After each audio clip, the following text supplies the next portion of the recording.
Un tremplin à ski géant à l'abandon depuis plus de 35 ans. C'est un héritage des JO d'hiver de Grenoble 1968. Dans le monde, c'est loin d'être la seule méga construction sous-utilisée ou tombée en ruine après des Jeux Olympiques et Paralympiques. Alors que les Jeux d'hiver ont débuté en Italie, je me suis intéressé à ceux qui auront lieu dans à peine 4 ans en France. L'ambition est de livrer les Jeux les plus sobres de l'histoire des Jeux Olympiques et Paralympiques d'hiver. L'objet, c'est d'utiliser de l'argent pour faire des aménagements et faire plaisir à quelques-uns. Mais l'aspect sportif, c'est annexe. Ensemble, tentons de voir si cette édition saura éviter gaspillage de ressources et d'argent.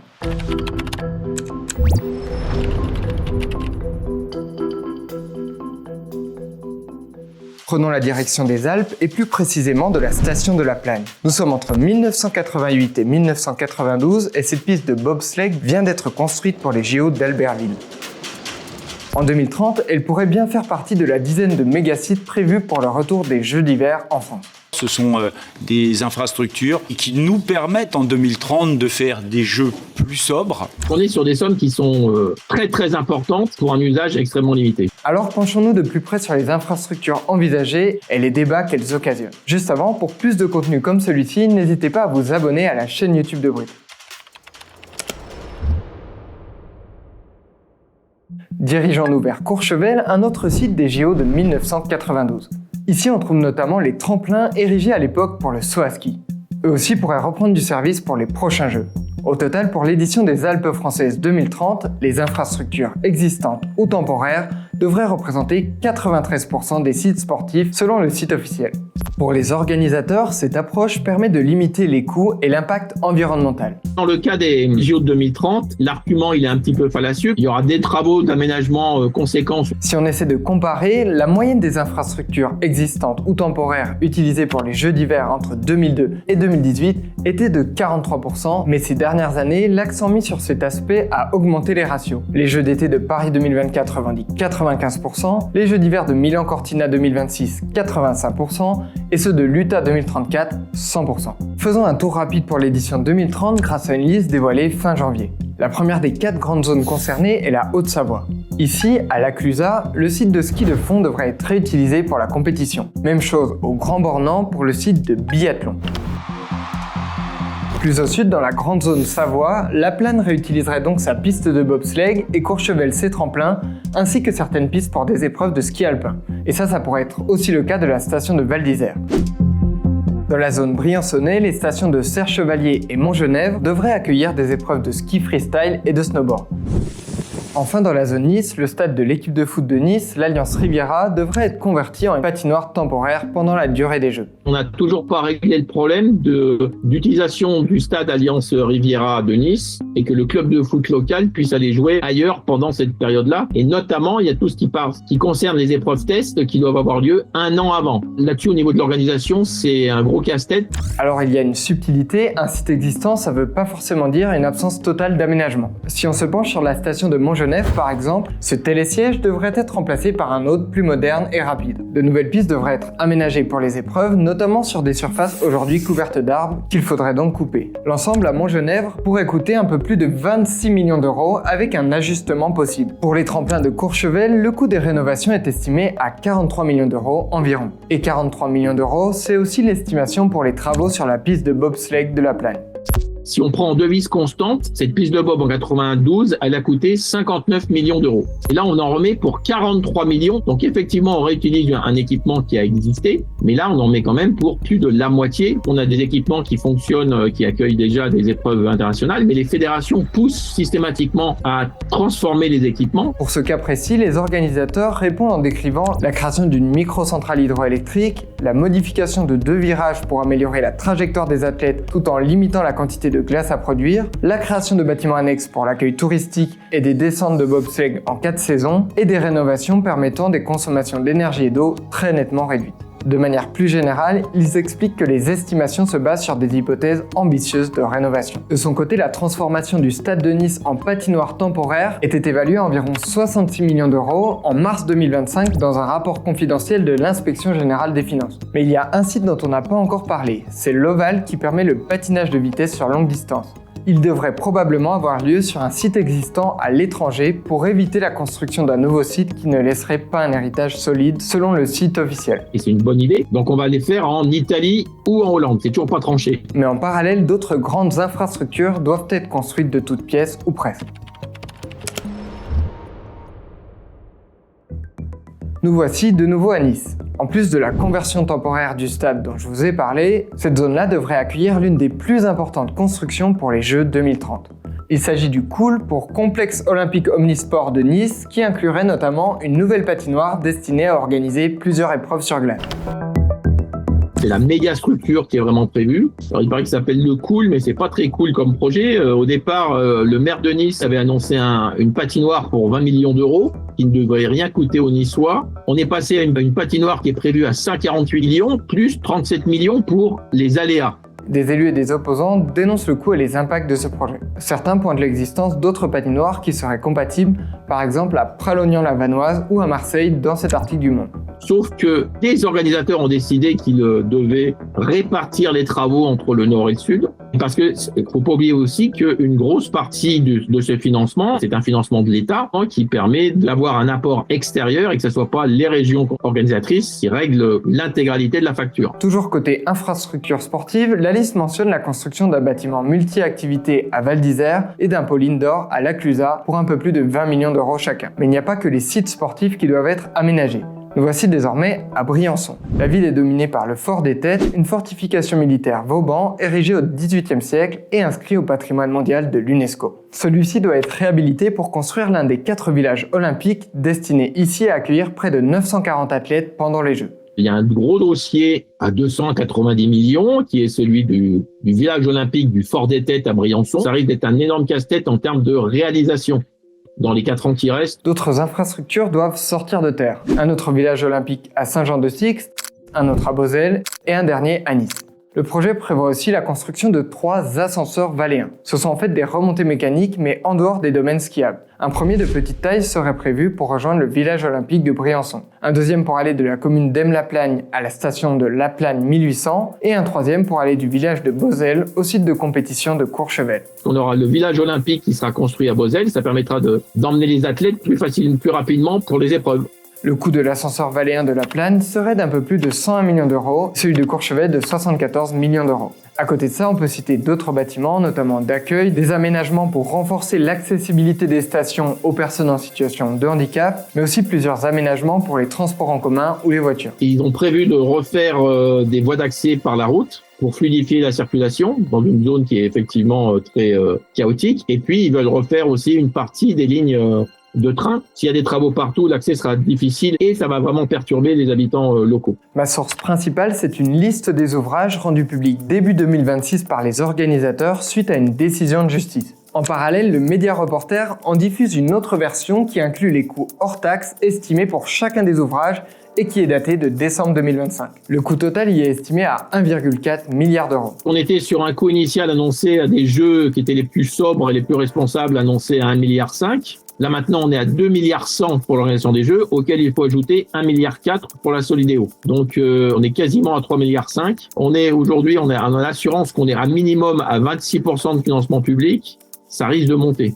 Et s'il y a un dérapage, ça sera absorbé et par l'État et par les 2 régions organisatrices. Albertville, ça a été 40% augmentation des impôts locaux pendant 18 ans pour absorber la dette. Au fil de mes recherches, j'ai envoyé plusieurs demandes pour obtenir une interview de la Solidéo Alpes 2030 en charge de la réalisation des ouvrages et du COJOP en charge de l'organisation des JO pour présenter leur vision de ces infrastructures. Je diffuse donc une partie des réponses qu'ils ont préféré donner par écrit en raison notamment de la complexité des sujets. Et vous pouvez retrouver le reste sous la vidéo YouTube ainsi que les sources. Concernant les coûts, il m'indique que l'État et les régions se sont portés garants non pas du déficit lié aux infrastructures, mais sur un éventuel déficit du comité d'organisation avec une prise en charge à part égale pour un déficit compris entre 0 et 300 millions d'euros. Concernant les impacts des chantiers, la Solidéo Alpes 2030 indique qu'ils privilégieront l'utilisation de matériaux biosourcés ou recyclés, les circuits courts, des performances énergétiques supérieures aux standards et un recours accru aux énergies renouvelables et décarbonées. Et la réalisation de ces ouvrages, ça devrait artificialiser moins de 15 hectares sur les 4 sites olympiques selon les organisateurs, soit 21 terrains de football.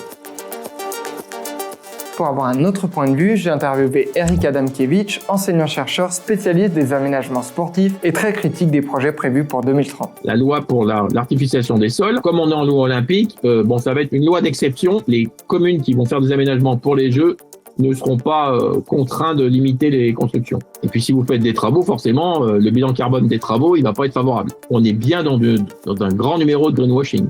D'après un rapport publié en 2024, les Jeux visent une empreinte carbone totale, donc avec les infrastructures mais aussi l'énergie des sites ou les transports par exemple, de 621 000 tonnes de CO2.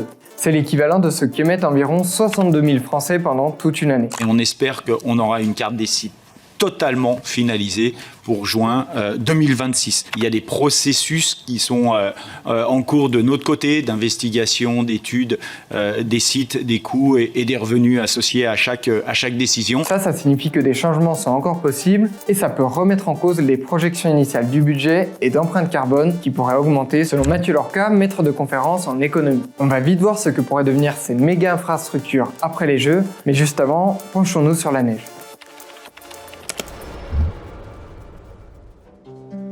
2022, Jeux d'hiver de Pékin. Pour la première fois dans l'histoire des Jeux, les organisateurs ont recours à 100% de neige artificielle. Cela aurait nécessité 2,5 milliards de litres d'eau selon Mathieu Lorca, l'équivalent de la consommation annuelle d'environ 46 000 Français. La grosse crainte pour certains, c'est d'avoir le même phénomène qu'à Pékin ou Pyongyang, c'est-à-dire des pistes de ski enneigées et autour c'est vert ou marron. Alors est-ce que les Jeux 2030 pourraient connaître la même chose? En 2025, des chercheurs simulent l'évolution de l'enneigement dans les différentes montagnes françaises. Leur étude montre qu'à l'horizon 2030, dans les Alpes du Nord, sans neige artificielle, 32% des stations seraient touchées par un risque très élevé de manque de neige. Dans les Alpes du Sud, on serait à 29% des stations menacées.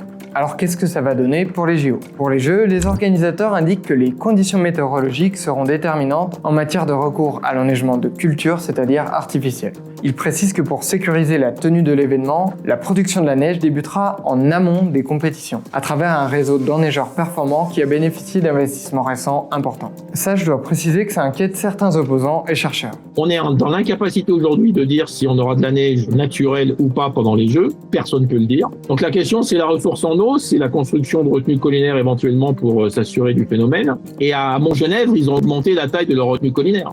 En effet, la production de neige peut nécessiter d'importantes quantités d'eau et reposer sur des installations énergivores qui accentuent l'empreinte carbone selon Mathieu Lorca. Mais ce n'est pas tout parce que je suis aussi tombé sur d'autres chercheurs qui expliquent que plusieurs de ces impacts varient beaucoup selon les lieux et les techniques utilisées. Par exemple, selon eux, la production dans les Alpes françaises produirait 16 fois moins de CO2 qu'à Salt Lake City du fait de l'électricité française majoritairement issue du nucléaire et des renouvelables. Une autre équipe de scientifiques, en partie financée par un exploitant de domaine skiable et un programme public européen, s'est penchée sur le cas actuel de la station de la Plagne. Résultat, l'impact annuel sur les ressources en eau est assez limité. Il l'estime entre 1 et 2%. Précisons que l'enneigement nécessaire en 2030 pourrait être plus important qu'aujourd'hui, et que tous les sites ne sont pas concernés de la même manière. L'étude de tout à l'heure précise que les stations à plus basse altitude sont généralement davantage menacées. La zone basse de Serre-Chevalier, la Clusaz, le Grand Bornand sont toutes à moins de 1500 mètres d'altitude. Leur viabilité à moyen terme serait incertaine, surtout dans un contexte de hausse des températures moyennes, selon Mathieu Lorca. Et en cas de température trop élevée pour les canons à neige classiques, il existe d'autres techniques. Premier exemple, le snow farming, qui consiste en gros à stocker de gros tas de neige sous des protections. Ils le font déjà au Grand Bornand. Tout ce qu'il faut pour stocker la neige. C'est pour ça qu'ils arrivent à organiser systématiquement les championnats du monde. Deuxième possibilité, l'utilisation d'usines à neige toute saison, dont je vous avais parlé dans la vidéo sur la station Trojena en Arabie Saoudite. Pour le snow farming, des scientifiques pointent des risques pour les sols ou la biodiversité. Et pour les usines à neige, d'autres chercheurs pointent des consommations encore plus élevées d'énergie. Les organisateurs ne m'ont pas répondu sur l'utilisation potentielle de ces deux techniques, donc je ne sais pas vraiment ce qu'il en est. Ces jeux doivent être un laboratoire qui démontre qu'on est capable de mettre l'économie au service de l'environnement dans ce territoire contraint. Dans leur réponse, ils prennent deux engagements plus généraux. Le premier serait une première selon eux, c'est de mesurer et rendre publique la consommation d'eau liée au jeu. Le deuxième, c'est de proposer un plan sobriété qui vise à questionner la stricte nécessité de chaque usage de l'eau. Toutes ces questions, elles devraient vraiment se poser de plus en plus. En 2025, des chercheurs ont réalisé des projections sur plus de 90 hôtes potentiels des jeux à travers le monde. Leurs résultats sont marquants. Sans neige artificielle, en 2050, quel que soit le niveau de réchauffement climatique étudié,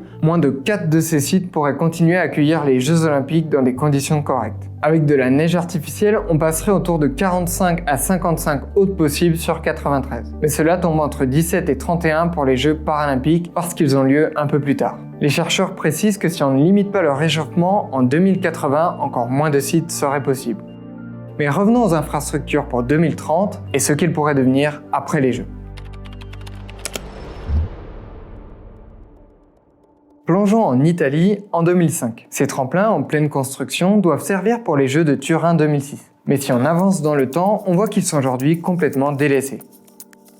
À une vingtaine de kilomètres, cette piste de bobsleigh connaît un avenir similaire. Et ce alors qu'elle avait coûté environ 60 millions d'euros selon Mathieu Lorca. Direction la Corée du Sud à Jeongseon. À l'approche des Jeux de 2018, cette forêt est coupée pour établir un centre de ski alpin. Ces pistes servent notamment pour les épreuves de descente et de super G. Là aussi, après l'événement, le site est finalement abandonné, toujours selon Mathieu Lorca. En tout, entre 1924 et 2018, ces sites sous-utilisés ou abandonnés représentent en moyenne un site sportif sur 10. Ils sont appelés les éléphants blancs et représentent d'importants coûts économiques et environnementaux. Pour les prochains Jeux en France, les organisateurs expliquent que chaque ouvrage est pensé dès l'origine pour un usage pérenne. Ces Jeux sont conçus et pensés pour laisser un héritage tangible aux populations. Alors peut-on y croire ? Les études dont je vous parlais tout à l'heure montrent que dans la seconde moitié du siècle, certains sites des Alpes françaises pourraient resservir pour accueillir les Jeux, avec un déploiement de neige artificielle encore plus important. Néanmoins, on peut nuancer cette réutilisation en regardant les sites de Turin 2006 qui n'ont pas été réutilisés pour Milan-Cortina 2026, ou en regardant les installations d'Albertville qui ont finalement eu besoin de rénovation au coût assez élevé. On peut réinventer les événements, on n'est pas obligé de rester sur des modèles qui ne sont pas tenables. Parce que si on se fait systématiquement des jeux sur des bandes de neige avec de chaque côté soit de l'herbe marron ou verte, j'ai peur que ce soit plus la même. Les stations concernées souhaitent pouvoir bénéficier de ces infrastructures pour organiser d'autres événements internationaux après les Jeux Olympiques. Pourtant, selon Eric Adamkiewicz, certaines infrastructures déjà existantes seraient déjà relativement peu utilisées. La piste de bobsleigh de Lapland et les tremplins de Courchevel sont typiquement des éléphants blancs, c'est-à-dire qu'on les a construits en 92 et de 93 à 2026, ces équipements sont déficitaires et très peu fréquentés. De leur côté, les organisateurs indiquent que la piste de bobsleigh fonctionne tous les hivers et génère environ 1 million d'euros de recettes, sans me préciser les éventuels coûts d'entretien. Passons maintenant aux villages olympiques. Ils devraient être transformés en logements durables, logements saisonniers et hébergements touristiques selon le gouvernement. Ce seront en héritage des villages olympiques qui seront destinés aux populations avec une dimension d'hébergement d'habitats sociaux.